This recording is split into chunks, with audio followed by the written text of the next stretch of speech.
Hello guys, what's up? This is Smile Bin Hawa. Welcome to A Friend Explains. In today's series of disease, we'll be talking about the dengue hemorrhagic fever. So basically, we are trying to look at the disease pathogenesis. But before I break down on the disease pathogenesis, I'd like first to know basic things about this disease. This diagram here simply is trying to show how the disease is acquired, or the virus is acquired and also transmitted. But before I break it down, or I try to explain what is happening in this diagram, I'd like first to know what is the cause of this disease, the etiology. So the etiology of the dengue hemorrhagic fever is caused by the dengue virus from the arbovirus, and it is transmitted by the mosquito, and these types of this virus include from 1 to 4 dengue disease types, strings, yes. So now coming to the diagram, here simply on stage 1, or let me it as A part. So what happens is this: the mosquito feeds. So when the mosquito feeds, it acquires a virus, meaning that initially the mosquito is not affected, but after its blood meal, it is going to acquire the virus. Okay, so when this virus is acquired, meaning when now this mosquito gets to inoculate, yeah, so meaning beating, it will cause, so the disease illness is going to occur, known as viremia. So from day 0 to day 8, or this is just the incubation period of a disease, so the illness is going to occur. Then the same mosquito again, it is going to refeed, or is going to take another blood meal. So now here, since we know that here the mosquito has acquired the virus, now the mosquito is having the virus in its body. So when it is going to take a second blood meal, it is going to transmit the virus. Now when it transmits the same virus, meaning the virus has to take time for it to replicate in the body of a human being. So basically, also when you look at the incubation period from 20 to from 16 to 28 days, so the illness is going to occur. Okay, so in the first part, when this mosquito, okay, is acquiring the virus, it is known as the extrinsic incubation period. And here, when now it is transmitting, it is going, it is known as intrinsic incubation period. Okay. So now, having known how this disease is acquired and transmitted in this summary, now let us try to break it down. But before that, let us look at the vector of this disease. So human beings do not acquire a disease just like that. It has to be given or brought about by a media form like. So in this case, let us look at the vector of dengue hemorrhagic fever. Okay, just name it as dengue fever. So the common vector is called aedes aegypti. So this is a type of a mosquito, or a species of mosquitoes. Yeah. So now let us look at what is the characteristics of this vector. So number 1 is dengue disease is transmitted. So the disease is transmitted by infected female mosquito. So meaning the mosquito has to be infected. If you remember in that diagram, the first was the mosquito acquires the virus. So when it acquires the virus, now it has become infected and it is ready to transmit that virus into a human body. So now this mosquito has to be a female, because we know that only female mosquitoes, they suck blood or they take a blood meal. Then also another characteristic of this vector is that it lives around human habitation.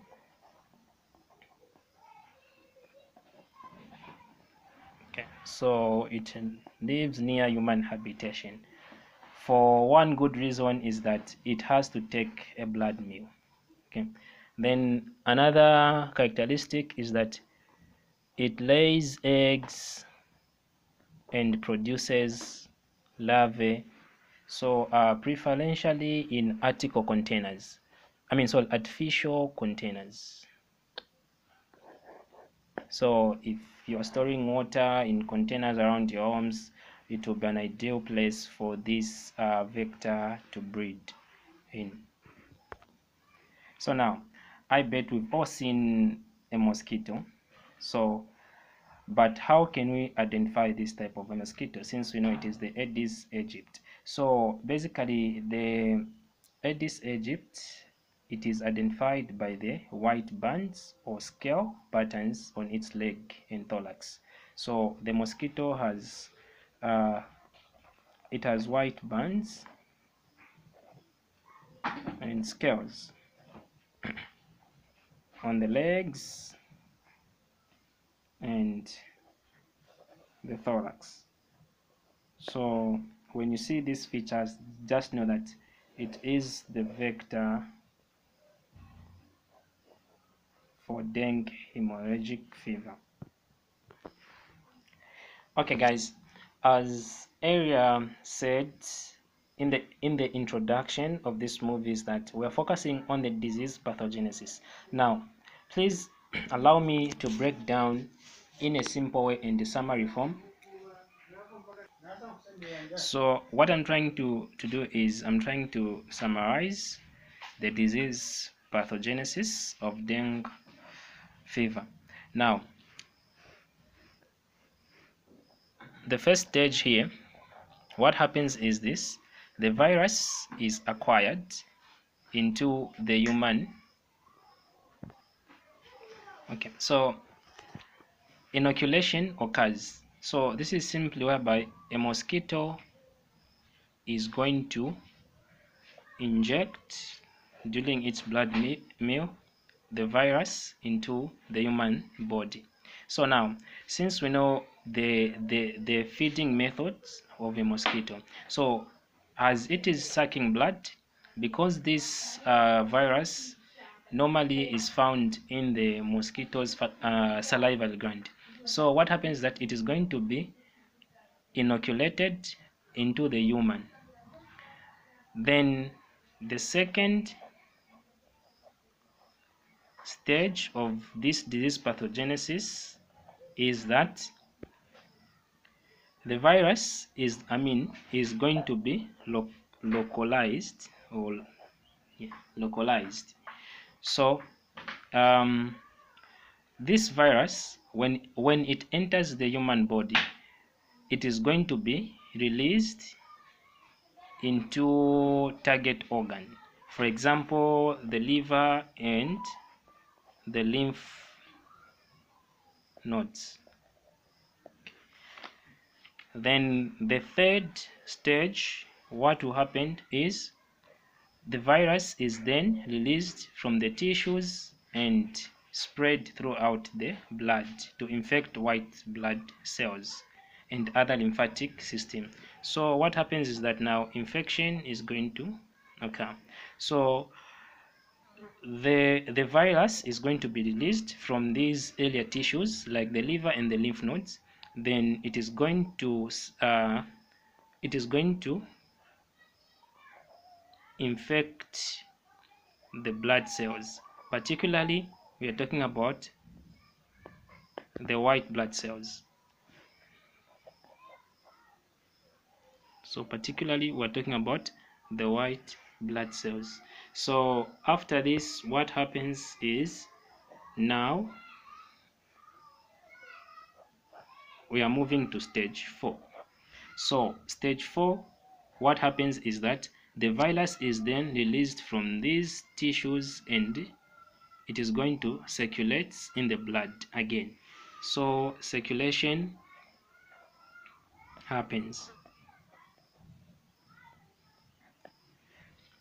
So after now it has infected the white blood cells, again it is further released into the blood, and the circulation of these now viruses is going to occur. So after inoculation, we are going to stage 5. So what happens now is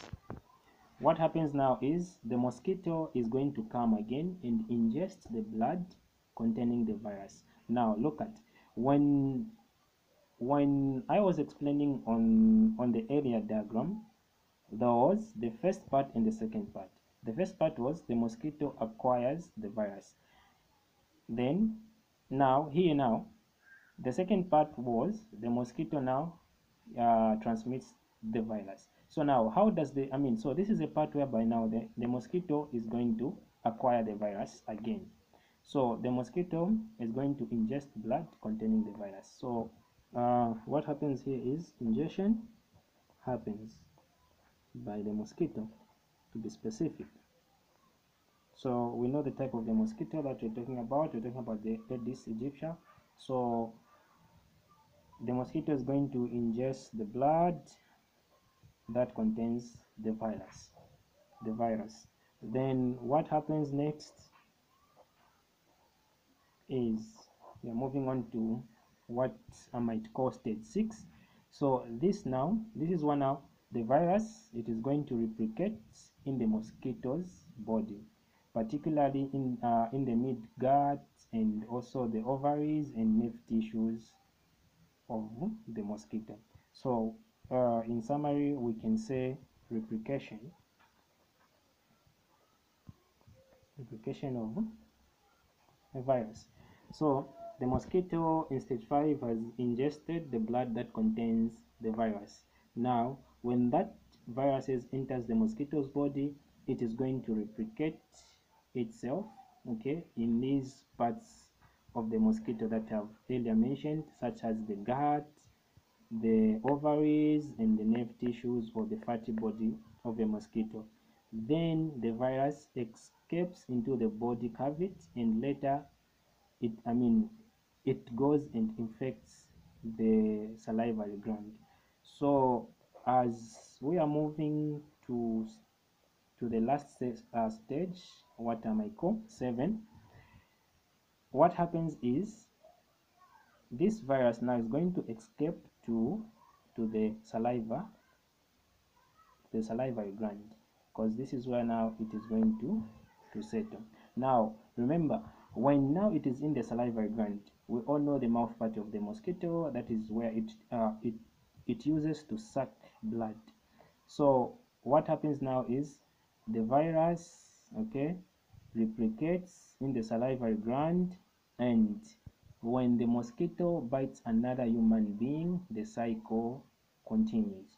So here what happens is, again, we're talking about two things now here. Replication continues in the salivary gland,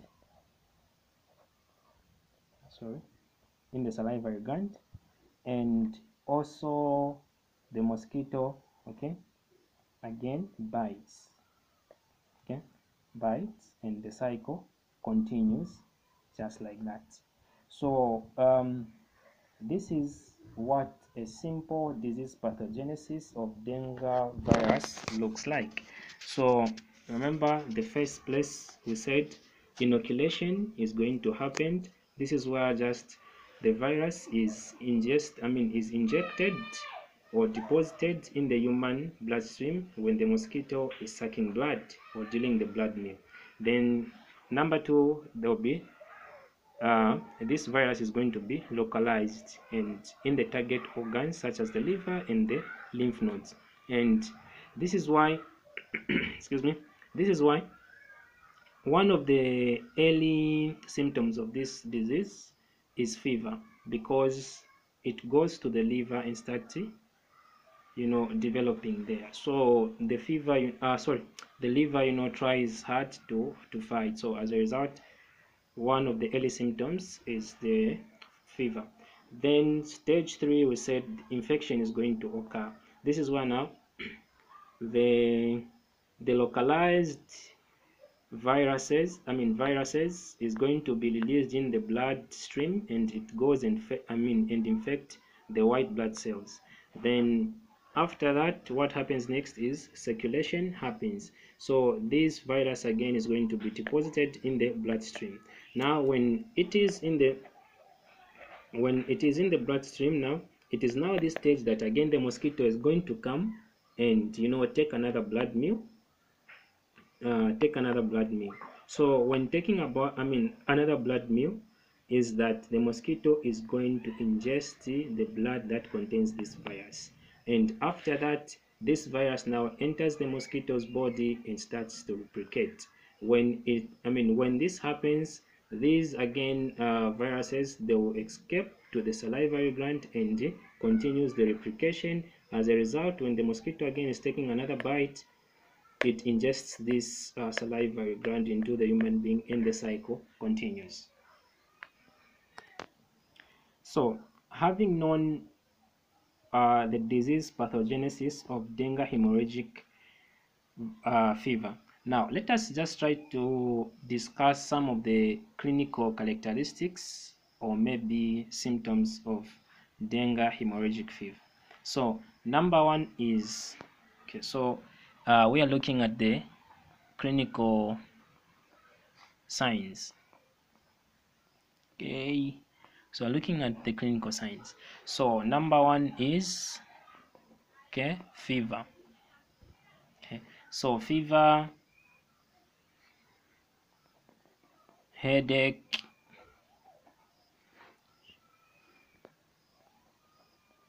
also we are going to have one experiences muscle and joints pain,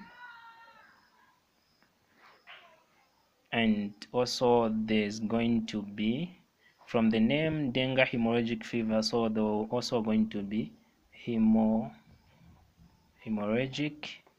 manifestation. So blood like is going to be seen like through the skin, or maybe outer part of the skins. So when maybe I try to break it down on the hemorrhagic manifestation. So this is just whereby the skin, when you talk about the skin, this is just whereby the skin is going to appear hemorrhagic, okay, and also there will be nasal bleeding. Also there will be gastrointestinal bleeding, such as hematomesis and hematochezia, and also there will be hematuria and also increased menstrual cycle. Those are things that you are going to observe in this hemorrhagic manifestation. So now, since we're dealing with preventive medicine, so allow me now to explain the control of this disease. Okay, before maybe we jump to that side, it is maybe important to know how they try to, like, the laboratory criteria. So number one is that there is isolation of the dengue virus. So what happens is that they will try to isolate this virus, and number two, they use what is called increased IgM antibodies. Okay, then also there is dengue antigen detection by immunohistochemistry and also immunofluorescence. and also there is the use of leukopenia and thrombocytopenia. So this is what they use like in the laboratory to try and see this virus or them.